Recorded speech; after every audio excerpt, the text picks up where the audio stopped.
Kako si zrihtan. Lepi si. Ti si lepa.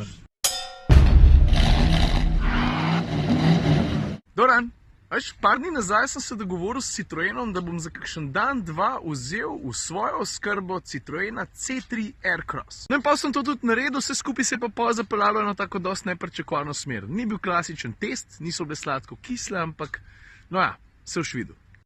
Lej, tega le bom vzel, za začetek bi pa rad pokazal enega drugega. A veš, tega oranžnega, to pa samo zato, ker lahko primerjaš takole enega ob drugemu C3 pa C3 Aircross. Zračen križanc. A vidiš, v osnovi sta si takole čez ksiht še kar podobna, ampak razlika v velikosti, predvsem v višini, je ta pa kar velika. Vidiš? Pa ne samo, da je Aircross višji od navadnega C3, tudi malo bolj načičkan, je zgleda malo bolj atraktiven. Zdaj je pa cajt, da razložim, kaj bom danes počel s tem avtom, ker se mi zdi, da je vse skupaj zelo zanimiv. Škaj mi je ful všeč, se to vedno povem, ta zrelaksirana francoskost. Je francoskost sploh beseda? O, lepa pesemca. No zdaj pa, da razložim celo zgodbo, grem jaz na en plac, kjer bom imel mir.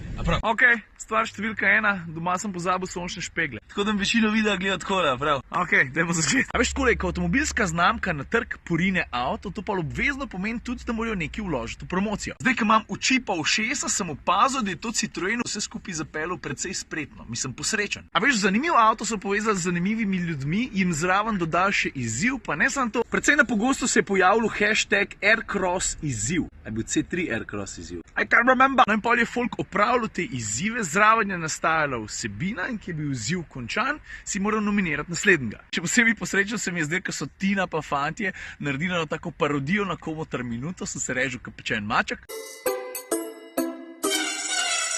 Definitivno ima model blazno dobro službo. Cele dneve nič ne dela, okoli se voz s prestižnimi avtomobili, snema se na najboljše telefone, ki jih dobi zastonj, a snema! Pa še pošiljajo mu non-stop darila, ki pol to on tiste škatle odpira, ta unboxing, ki dela. Mislim. No pa en dan vrak odnesel šalo, zato ker so nominirali mene. Čak, kako to misliš tebe? To sem tudi jaz rekel. Glavno fantje z mountainbike.si, mtb.si, no meni sta opisala kot avtomobilskega težkokategornika, pa sta si mislila, da bi verjetno znal kaj povedati na temo tega avta. Ma, ste me škljuke snel, ampak zato, ker nisem party pooper, sem valjda za. Zdaj, ker sem šarben višer gor pustil. Pridite dol.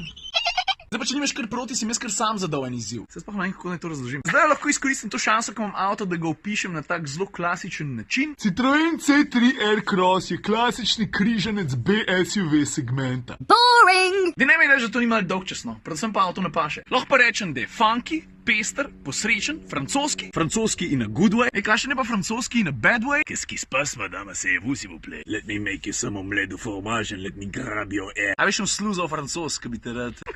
Je tudi karizmatičen, ekscentričen, drugačen, svež, kinky.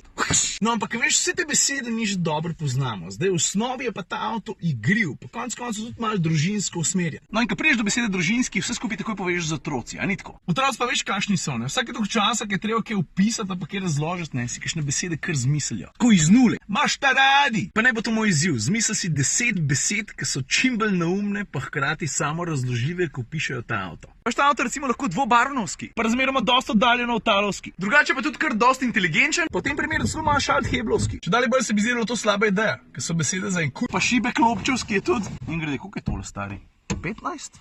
Čak samo 10...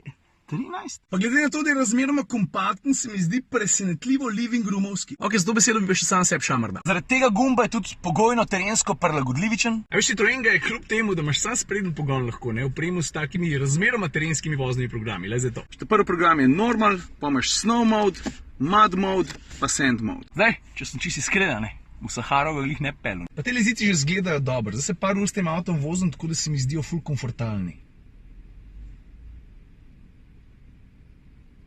Kdo spa ti? Kakšne smučke zmenjena? Ne, nisva. Sva za kakšne smučke zmenjena, je rekel. Borda malo, smučam pa ne. Zna biti pa tudi hribospuščavniški. Se veš, o čem govorim, ne? Descent control pa te fore, če greš po klancu. Ma ne bom več razlagal, zato ker sem to že večkrat povedal. A pa ajde, če si manjko, ne, greš po klancu navzdol, pritisneš to tipko, pa avto žlajfa na mest tebe, ti sam volan držiš. To sem zdaj pa že tukaj povedal, da bo danes zadnjič. Pa zato, ker sem ponovadi dosti zahteven sam do sebe, ne, sem se spomnil še en izziv. Veš, danes je Valentinovo, Tino pelem ven na večerjo, ki jo organizira Huawei. Ja, taka fora, ko bomo mogli telefone stran vršiti, pa se obadati raje s partnerjem. A veš, tak do zanimiv koncept. V glavnem, hotel sem povedati to, da bom probal Tino pripraviti do tega, da reče Aircross, brez da bi jaz rekel, stari reč Aircross.